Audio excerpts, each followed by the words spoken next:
महालक्ष्मी नमस्तुभ्यम नमस्तुभ्यम सुरेश्वरी हरिप्रिये नमस्तुभ्यम नमस्तुभ्यम दयानिधे। जय माता लक्ष्मी, जय श्री राधे कृष्ण।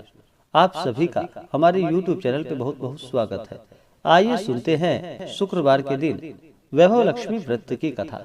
शुक्रवार के दिन जो कि माता वैभव लक्ष्मी का पूजन किया जाता है, इस दिन व्रत को रखा जाता है। जो भी शुक्रवार के दिन माता वैभव लक्ष्मी का व्रत करते हैं, इससे माता लक्ष्मी अपना कृपा प्रदान करती है। तो आइए सुनते हैं वैभव लक्ष्मी व्रत की कथा। तो बोलिए प्रेम से माता लक्ष्मी की जय। इसी शहर में लाखों लोग रहते थे।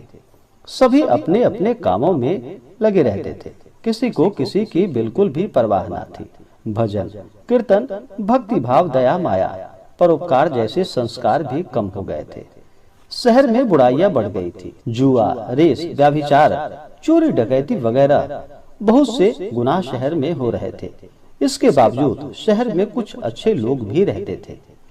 ऐसे ही लोगों में शीला और उसके पति की गृहस्थी मानी जाती थी।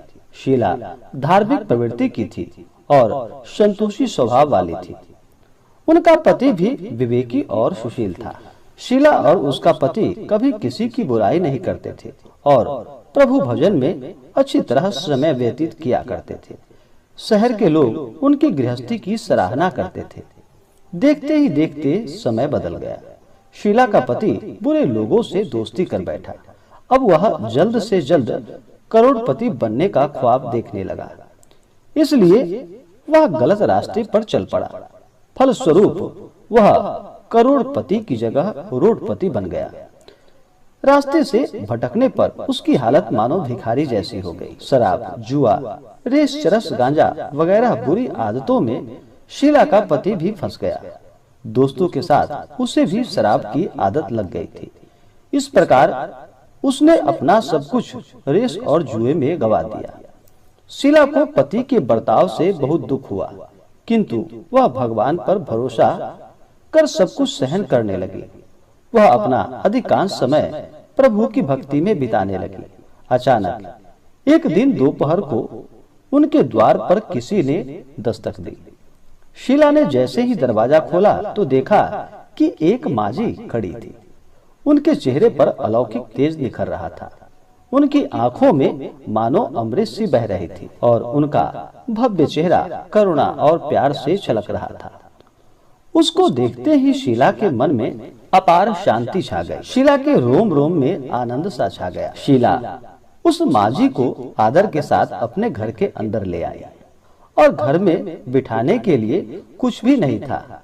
अतः शीला ने संकोचवश एक फटी हुई चादर पर माताजी को बिठाया और माजी बोली, क्यों शीला, मुझे पहचाना नहीं? हर शुक्रवार को लक्ष्मी जी के मंदिर भजन कीर्तन के समय मैं भी वहां आती हूँ। इसके बावजूद शीला कुछ समझ ना पाई। फिर माजी बोली, तुम बहुत दिनों से मंदिर नहीं आई, अतः मैं आज तुम्हें देखने चली आई। माजी के अति प्रेम भरे स्वरों को सुनकर शीला का मानो हृदय पिघल सा गया। उसकी आंखों में आंसू आ गए और वह बिलख बिलख कर रोने लगी। तो माजी ने कहा कि बेटी, सुख और दुख तो धूप और छांव के जैसा होता है। धैर्य रखो, मुझे तेरी सारी परेशानी पता है। माजी के व्यवहार से शीला को काफी संबल मिला और सुख की आस में उसने माजी को अपनी सारी कहानी कह सुनाई। कहानी सुनकर माजी ने कहा कि कर्म की गति न्यारी होती है। हर इंसान को अपने कर्म भुगतने ही पड़ते हैं, इसलिए तुम चिंता मत करो। अब तुम कर्म भुगत चुकी हो। अब तुम्हारे सुख के दिन अवश्य आएंगे। तुम तो माता लक्ष्मी की परम भक्त हो। माँ लक्ष्मी जी तो प्रेम और करुणा की अवतार है। वे अपने भक्तों पर हमेशा ही अपना ममता बनाए रखती हैं।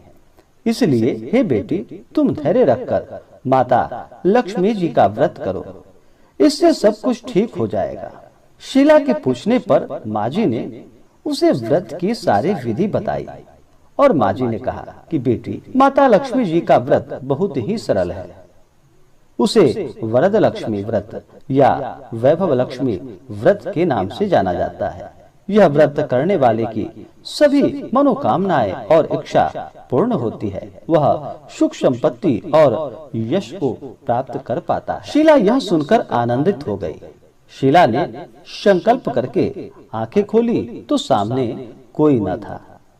वह विस्मित सी हो गई और माजी कहाँ चली गई, यह शीला विचार करने लगी। शीला को तत्काल यह समझते देर न लगी कि वह माजी और कोई नहीं, साक्षात माता लक्ष्मी ही थी। दूसरे दिन शुक्रवार आया। सवेरे उठकर वह स्नान करके स्वच्छ कपड़े पहनकर शीला ने माजी द्वारा बताई गई विधि से पूरे मन से व्रत को किया और आखिरी में प्रसाद वितरण किया। यह प्रसाद पहले पति को खिलाया। प्रसाद खाते ही पति के स्वभाव में मानो फड़क सा आ गया। उस दिन उसने शीला को ना ही मारा और ना ही उसे सताया। शीला को बहुत आनंद सा महसूस हुआ। उसने मन में वैभव लक्ष्मी व्रत के लिए और भी श्रद्धा बढ़ गई। शीला ने पूर्ण श्रद्धा भक्ति भाव से 21 शुक्रवार तक माता वैभव लक्ष्मी का व्रत किया और 21वें शुक्रवार को माजी के कहे अनुसार उद्यापन विधि करके 7 स्त्रियों को वैभव लक्ष्मी व्रत की 7 पुस्तकें उपहार स्वरूप दी। फिर माता जी के धन लक्ष्मी स्वरूप की छवि को वंदन करके भाव से मन ही मन प्रार्थना करने लगी कि हे माता धन लक्ष्मी, हे माता वैभव लक्ष्मी, मैंने आपका वैभव लक्ष्मी व्रत करने की मन्नत मानी थी, वह आज पूर्ण की। हे माता, मेरी हर विपत्ति दूर करो, हमारा और सबका कल्याण करो। जिसे संतान ना हो उसे संतान देना। सौभाग्यवती स्त्री का सौभाग्य अखंड रखना। जो आपका यह चमत्कारी वैभव लक्ष्मी का व्रत करे या इस व्रत का कथा श्रवण करे, हे माता वैभव लक्ष्मी, सभी को सुखी करना। हे माता, आपकी महिमा अगम अपार है। ऐसा बोलकर माता लक्ष्मी के धन लक्ष्मी स्वरूप की छवि को प्रणाम किया और फिर व्रत के प्रभाव से शीला का पति बहुत ही अच्छा आदमी बन गया और कड़ी मेहनत करके व्यवसाय करने लगा। उसने तुरंत शीला के जितने भी गहने जो कि गिरवी रखे थे वह सब छुड़ा लिए। घर में मानो धन की बाढ़ सी आ गई। घर में पहले की भांति जैसे सुख शांति सी छा गई। माता वैभव लक्ष्मी व्रत का प्रभाव देखकर मोहल्ले की दूसरी स्त्रियां भी पूरे विधि विधान के साथ माता वैभव लक्ष्मी का सभी मिलकर व्रत करने लगे। तो बोलिए प्रेम से माता लक्ष्मी की जय। इसी प्रकार से जो भी भक्त सच्ची श्रद्धा के साथ वैभव लक्ष्मी का व्रत करते हैं, माता लक्ष्मी का पूजन करते हैं, इससे माता लक्ष्मी अपना कृपा प्रदान करती है। तो आशा करता हूँ कि यह जानकारी आपको अच्छा लगा हो। ऐसे ही ज्ञानवर्धक जानकारियाँ प्राप्त करने के लिए हमारे इस चैनल पे अगर आप नए हैं तो चैनल को लाल बटन दबा करके सब्सक्राइब करें, साथ में बेल आइकन घंटी को दबाएं ताकि मेरे वीडियो का नोटिफिकेशन आपको समय से मिलता रहे। वीडियो को लाइक करें, शेयर करें, सुखी रहे और स्वस्थ रहे। जय श्री राधे कृष्ण। धन्यवाद।